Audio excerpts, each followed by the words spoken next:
नमस्कार दोस्तों, welcome to the video. एक मेजर जियोपॉलिटिकल डेवलपमेंट में आप देखेंगे कि हाल ही में डोनाल्ड ट्रंप ने अनाउंस किया है बेसिकली जो फर्स्ट फेज ऑफ गाजा और इसराइल का जो पीस प्लान है उन्होंने अनाउंस कर दिया है कि they are going to do a negotiation. Already जो है हमास और इसराइल के बीच में नेगोशिएशन चल रहा है इस पर्टिकुलर प्लान को लेकर। मैं बाकी डिटेल आपसे शेयर करूंगा, बट आप न्यूज देख सकते हैं कि Trump says Israel and Hamas have agreed to first phase of plan. तो ट्रंप ने बेसिकली क्या किया है, ट्रंप ने बेसिकली अपने जो और जैसा वो करते हैं कि ट्रूथ सोशल के ऊपर उन्होंने एक पोस्ट डाला जिसमें उन्होंने अनाउंस किया कि I am very proud to announce that Israel and Hamas have both signed off on the first phase of our peace plan. ठीक है, तो यहाँ पे अवर उन्होंने क्रेडिट ले लिया है, हमारा पीस प्लान है, कोई बात नहीं है। तो our peace plan this means that all of the hostages will be released very soon and Israel will withdraw their troop to an agreed upon line as first phase step toward the strong durable and और भी इसके साथ बहुत सारी चीजें हैं। तो आप देखेंगे कि इसमें दो चीजें बहुत ध्यान देने लायक है कि there is an agreed upon line. वो एग्रीड अपॉन लाइन क्या है मैं बाद में डिस्कस करूंगा, और इसमें बहुत सारी शर्तें हैं जो इसराइल ने रखी थी, मैं वो भी आगे डिस्कस करूंगा। तो आप देखेंगे कि न्यूज सर्कुलेट हो रही है और everyone is talking about it. Trump ने अनाउंस कर रखा है, नेतन्याहू ने भी इसको एक डिप्लोमेटिक विक्ट्री बोली हुई है। डोनाल्ड ट्रंप ने अपने ट्रूथ सोशल पे अनाउंस कर ही दिया है, ठीक ना।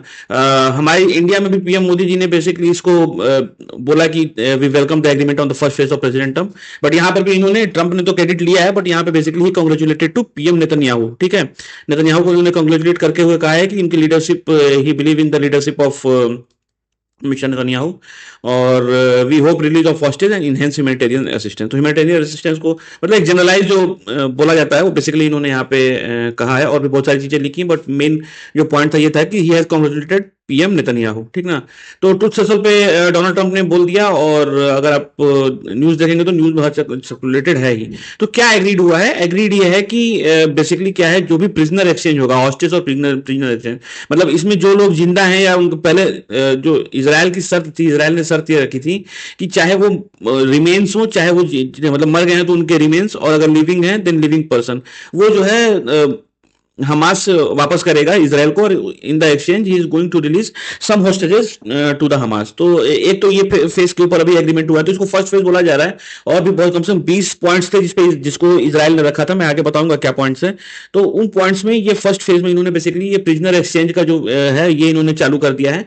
और बेसिकली ये एक्सपेक्ट किया जा रहा है कि 72 घंटे मतलब 2 से 3 दिन लगेंगे इसको, बट जैसे ही इसराइल की तरफ से अप्रूवल आता है कि ठीक है किस तरह से किया गया है, ये जो है प्रिजनर एक्सचेंज चालू हो जाएगा, और उसके बाद जो है इसराइल अपना जो ट्रूप्स है उसको गाजा से विड्रॉ करना चालू कर देगा। ठीक है, इसमें अगर आप देखेंगे तो लगभग 20 शर्तें रखी थी इसराइल ने। अगर मैं बैकग्राउंड कॉन्टेक्स्ट बताऊं आपको, तो मैंने पिछले वीडियोस में अपने बात की है डिटेल्स में इसमें, बट मैं आपको यहाँ पे एक ब्रीफ दे देता हूं कि अगर इमीडिएट सीज फायर जो है तैयार है इसराइल करने को, अगर इसराइली हॉस्टेज छोड़े जा रहे हैं, चाहे वो लिविंग है या रिमेन्स हैं, ठीक ना, और उसके बदले में इसराइल जो है हॉस्टेज करेगा। तो फर्स्ट तीन जो पॉइंट्स थे ये तो एग्रीड अपॉन हो गए, ठीक ना। उसके बाद ये भी बोला जा रहा है कि उसके बाद टाइम टेबल रिलीज करेगा इसराइल की किस तरह से वो विड्रॉ करेगा। उसने पहले बोला था कि भाई परमानेंट विड्रॉ नहीं है, we will do limited withdrawal, control withdrawal, जिससे कि जो है वो कंट्रोल कर सकें और वापस से हमारा जो है रिसर्जेंस ना हो पाए उसको सुनिश्चित करेंगे, तभी फुल विड्रॉल होगा। But still they stop bombing and they will start withdrawing from the populated area. ठीक है, तो ये 3-4 चीजें अभी चालू हो गई हैं। उसमें और भी बहुत सारी शर्तें थी, जिसमें हमास को सरेंडर करना पड़ेगा अपने अपने आर्म्स एंड एमुनेशंस को, और अपनी गवर्नमेंट भी छोड़नी पड़ेगी, वो कोई गवर्निंग अथॉरिटी नहीं रहेगी गाजा के अंदर उनकी। उसी तरह से एक इंटरनेशनल ट्रस्टी डिसाइड, जिसमें ट्रंप को नॉमिनेट भी किया था कि ट्रंप विल हेड दिस, और उसके साथ और भी बहुत सारे जो इंडिपेंडेंट और इंटरनेशनल ट्रस्टीशिप हैं, मतलब इंटरनेशनल ट्रस्टी हैं, वो बेसिकली इसकी रिस्पॉन्सिबिलिटी लेंगे इस पर्टिकुलर चीज को एडमिनिस्ट्रेशन करने के लिए और गाजा के रिकंस्ट्रक्शन के लिए, ठीक ना। तो सुपरवाइजिंग मॉनिटरिंग बनाने की बात हो रही थी, जैसे ट्रंप को उन्होंने बेसिकली कर रखा था, और परमानेंट जो है हमास का रीआर्मेंट ना हो पाए, डिसआर्मामेंट हो जाए, वो इंश्योर करेंगे ये, ठीक ना। दूसरा 8वां जो प्लान था कि ह्यूमैनिटेरियन और रिकंस्ट्रक्शन एड जो है अलाउ किया जाएगा गाजा में, और उसमें जो है फॉरेन एड लगेगा, और रिकंस्ट्रक्शन के लिए जो है फंडिंग चाहिए होगी, वो सब कंट्रीब्यूट करेंगे इसके अंदर, और ये भी लिमिटेड और कंट्रोल वे में होगा। बेसिकली इनका मेन प्लान क्या है? इनका मेन प्लान ये है कि they want to ensure that Hamas को जो भी रिकंस्ट्रक्शन का एड जाए या फंडिंग हो, जो भी फॉरेन एड जाए, वो ऐसा ना हो कि वहां की जो गवर्निंग अथॉरिटी जैसे हमास है उसके पास जा रही है और वो पैसा वापस से अपने को रीबिल्ड करने, मतलब जो चीज अब मान लीजिए वहां पर रिकंस्ट्रक्शन होगा तो पैसा जितना तोड़ने में लगा उससे ज्यादा पैसा देना पड़ेगा, ठीक है। तो उसमें जो है इनको वापस से जो है सारा पैसा उनको वापस से रीबिल्डिंग, तो अगर रीबिल्ड कर पाते हैं सेम पैसे तो it will come more strongly, मतलब पहले से ज्यादा स्ट्रांग होकर आएंगे अगर इतनी फंडिंग उनको मिल जाती है। तो इसराइल इंश्योर करना चाहता है कि जो भी फंडिंग जाए वो हमास को चैनल थ्रू ना हो पाए, ठीक ना।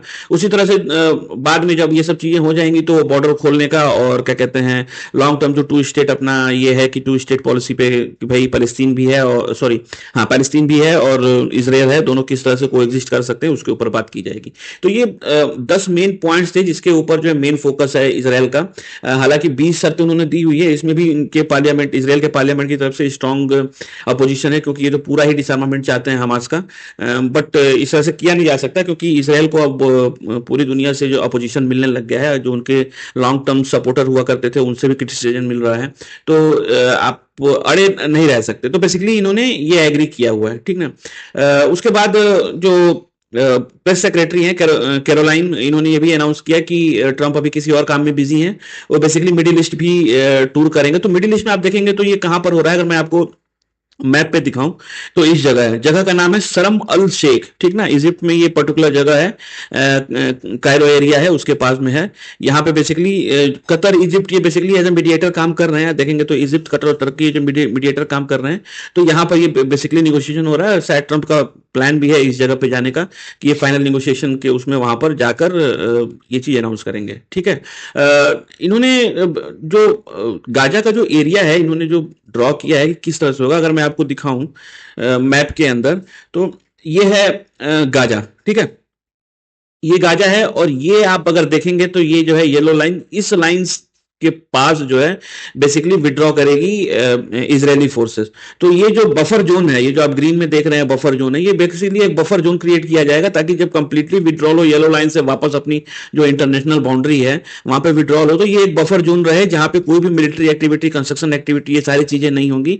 और इसको इसराइल जो है हमेशा पेट्रोल करता रहेगा, देखता रहेगा कि कोई भी एक्टिविटी नहीं हो रही। तो ये बात भी इंश्योर करेगा कि जिस तरह से सडन जो है लोग घुसे थे वो कोई ना कर पाए और जो है ये एक बफर जोन बन के रहे इनके में। तो आप देखेंगे इसमें हार किसकी है, मतलब हमास क्या चाहता था, हमास चाहता था कि मतलब मेरे को तो आज तक लॉन्ग टर्म गोल दिखा ही नहीं कि ये सडन जो है शॉर्ट साइटेड जो है अटैक करके क्या मिल गया उनको, मतलब they have lost their area only, ठीक ना। एक पावरफुल एनिमी से आप लड़ गए और आपने अपनी एरिया लूज की, तो आपका ही नुकसान है। जहां पे इतना बड़ा एरिया हुआ करता था वहां पे आप सिमट के जो है छोटे से एरिया में छोटे से एरिया में आप रह गए, मतलब जहां पे इतना बड़ा एरिया आपका हुआ करता था वहां पे आप सिमट के देख लीजिए आपकी कितने एरिया में रह गए। जो भी ग्रीन डिमार्केशन है इस ग्रीन डिमार्केशन के अंदर आप रह गए, तो आपको क्या फायदा हुआ अटैक करके, आप ही देखिए, आप ही समझिए और आप ही जानिए, ठीक है। इसमें अब अगर देखेंगे तो गाजा बेसिकली जो है 2 जोन में डिवाइड हो जाएगा, एक नॉर्दर्न जोन और सदर्न जोन। मतलब कि ये जो येलो लाइन मैं आपको दिखा रहा हूँ, येलो लाइन बेसिकली जो है ये स्प्लिट कर देगा गाजा को 2 एडमिनिस्ट्रेटिव जोन में। एक जोन तो जो नॉर्थ साइड की तरफ है वो डिमिलिटराइज रहेगा, मतलब कोई मिलिट्री एक्टिविटी नहीं होगी और इंटरनेशनल ऑब्जर्वर इसको हमेशा ही इसको ऑब्जर्व करता रहेगा कि वहां पे मिलिटराइजेशन ना हो पर्टिकुलर एरिया का। और एक सदर्न जोन है जिसको इजराइल अपने ओवरसाइट में रखेगा और धीरे धीरे उसमें ग्रेजुअल अगर रीओपनिंग भी हो सकती है या एड और रिकंस्ट्रक्शन भी हो सकता है। तो इस तरह से प्लान है अभी। इससे रिलेटेड और भी कोई अपडेट आता है तो मैं आपको वीडियो बना के अपडेट करूंगा। मीनवाइल अगर if you find this video informative then please like and subscribe. Hopefully we will meet in next video. Till then, bye bye, thank you very much.